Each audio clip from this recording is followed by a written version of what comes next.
ما جعلنا لبشر من قبلك الخلد.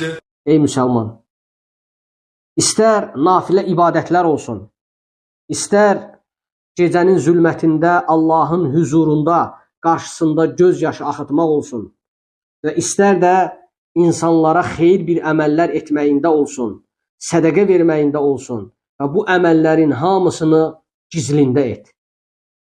Yalnız səni Rəbbin bilsin və əməllərini Rəbbin üçün et, Allah üçün et. Allahdan qeyrisi üçün etmə.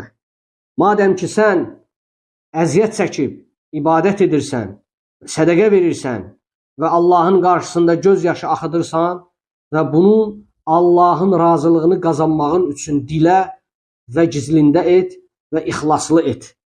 Allah Teala yalnız müttəqilərdən qəbul edəcək.